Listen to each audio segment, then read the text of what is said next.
Had Josh Dale in town this week. Got 4 good days of work in. Josh is from Charlotte, North Carolina. I've worked with Josh for several years now, and he's got 2 more years left at Cal University of Pennsylvania. So this was the first video we took from day one. Here's one thing that we worked on, one of the main issues that we worked on. You can see as he separates here, his back elbow gets a little lifty, which puts him in this position right here. I like to draw lines from elbows, through elbows, and wrists. So you can see right here, everything's in line okay, which is better than nothing, but not really even close to parallel to the ground, which is definitely not ideal. I shoot for ideals, but I'll accept if you stay within a range, right? Don't want to be too high or too low or too wide or too tight or whatever. So this is kind of like the Justin Fields look that some people have talked about right now that they haven't been able to really explain, but they don't like the way it looks. I'm not saying Justin Fields has to change anything unless he wants to, but Josh Dale does. So why does Josh need to change it, you ask? Well, for one reason, this was 2 years ago in one of our sessions, and this was before Josh just had labrum surgery, so he missed a significant amount of time.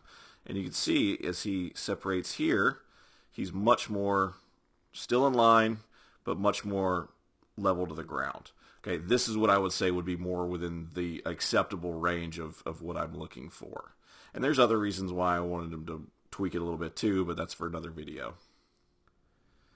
So we started working on the separation, trying to get the arms a little bit, still working together like they were, but working a little bit more parallel to the ground. And you can also see he's working on not only just the separation, but also cycling that elbow over the shoulder to the target, which is what the better separation will allow him to do.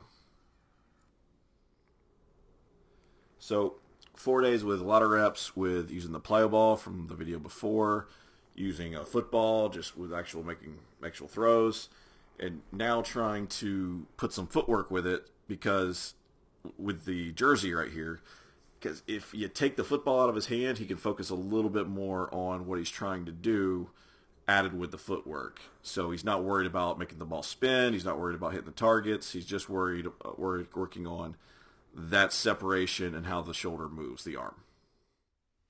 And you put it all together here. This was the last video we took on the last day.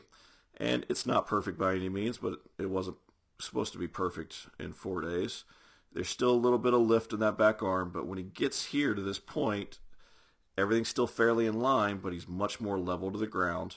Other good things that are happening is that separation starting to level out a little bit instead of one arm goes up and one arm stays down.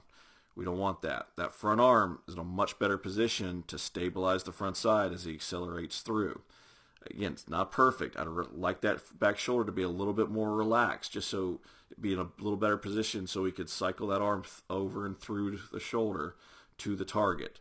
But this is a really good start to make these small changes. He already throws the ball really well.